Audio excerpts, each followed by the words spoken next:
Welcome to Truth on a Plate with Meal Planet, where we serve facts, not fads. I am Khalid, the founder and CEO of Meal Planet. Today, I have with me Tina Chagoury, clinical dietitian and hormonal expert. And we'll be discussing an interesting topic, the intermittent fasting. Why does fasting work for some people and not others? Why is it harder for women? And what do we usually get wrong when we fast? Interesting questions. We'll be discussing it with Tina. Tina, welcome to the second episode of Thank you, Truth on a Khalid. Plate with Meal Thank you. Planet. Tell us about intermittent fasting. Why does it work for some people and not others? We go back to the same topic of metabolic flexibility, which means some people have the capacity to switch back and forth very easily in the body between using carbs as a source of energy and using fat as a source of energy. And usually, the more in control of your blood sugar you are, the better you are at intermittent fasting. Interesting. So basically, if someone follows a very unhealthy diet and a very unhealthy lifestyle and doesn't have a very regular blood sugar and decides to intermittent fast, chances are he or she will be tired. He or she will have hypoglycemia, which is a drop in blood sugar, because the body is not used to regulating blood sugar. Plus, this combo of low blood sugar and spikes and dips will lead to hunger spikes, will lead to fatigue, will lead to a disruption in their cortisol metabolism.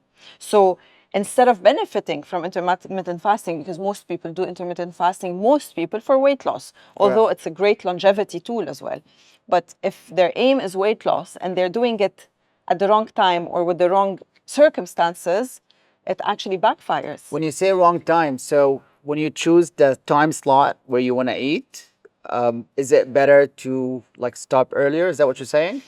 Well, again, timing during intermittent fasting is two ways. It's the timing of the fasting window and the eating window, but it's also the timing in your life when you're intermittent fasting. So in general, the more stable your blood sugar is, the more in control of your habits you are, the more the healthier you are in general, the more ready you are to intermittent fast. That's in general. For women, it's a completely different story we'll get to in a bit. But the timing as well, the fasting window and the eating window, ideally, the fasting window should be closer to sunset through the night. So, for instance, I stop eating around 6, 7 p.m. and then I start eating again in the morning around sunrise. Versus what most people prefer is to actually lengthen the eating window for the night. I'm guilty at that. Yeah, and then not have breakfast. It works for some, but it causes a lot of stress. It did work for me. So I start eating at, usually my daily schedule, I start eating at 8:30, and then I stop eating when I go to bed.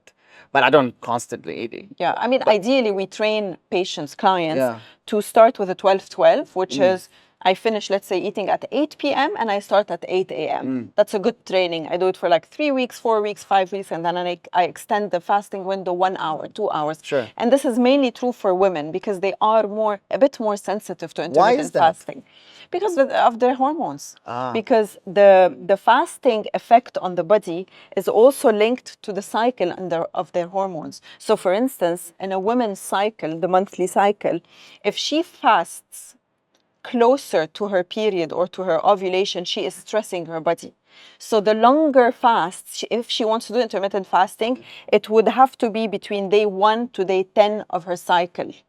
That is ideally where her body can actually respond to this fast. Is that why the eating window for men is recommended to be a little bit shorter than women?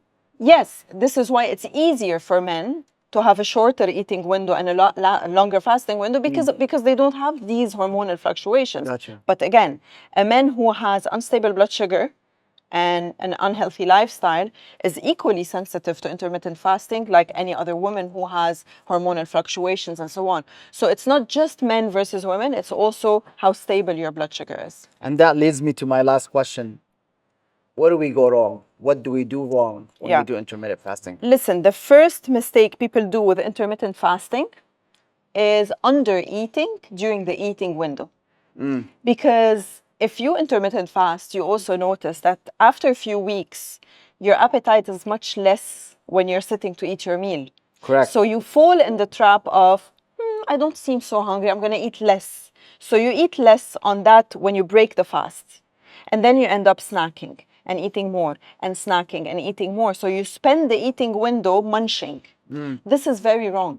Ideally, what you need to do is when you break your fast, you break it on a good meal, on a 3-course meal. You start with just like a normal Ramadan fast. You start with a soup and a salad and a main course, and then you don't eat anything until your second meal if you're doing 2 meals. meals. So that's the number one mistake. We undereat, we put our body under stress.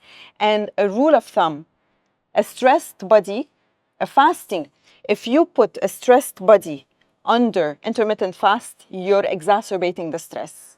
Oh, wow. Yes, so if you have a stressful lifestyle, if you're not sleeping well, if you're going through a period in your life that is tough, and you force yourself to intermittent fast, you're just not doing any good to your body. Gotcha. That's why the timing is important. Does it matter what kind of food I eat during the open window? That's another mistake. So people think that because I'm fasting during those fasting hours, in my eating window, I can eat whatever I want. Again, no, because the quality of the food, the amount of proteins you're having, and the quality of proteins you're having during your meal in the eating window play a big, big role in the outcome of your intermittent fast. It has to, I assume, cover all this vitamins and micronutrients. So macronutrients and the micronutrients, like the Right. vitamins and minerals. Right, And this is why it's always recommended, if you're new in intermittent fasting, you have to check with a specialist first Gotcha. to understand the dynamics of your body. We have a lot of intermittent fasting plans on Meal Planet, and they are designed to deliver the macro and the micronutrients to the body. And I would love to see you also start thinking of like an intermittent fasting plan on Meal Planet. Soon. Great, fantastic. Thank you so much. Thank Tina. you. We've enjoyed talking. Thank you Thank so you. much.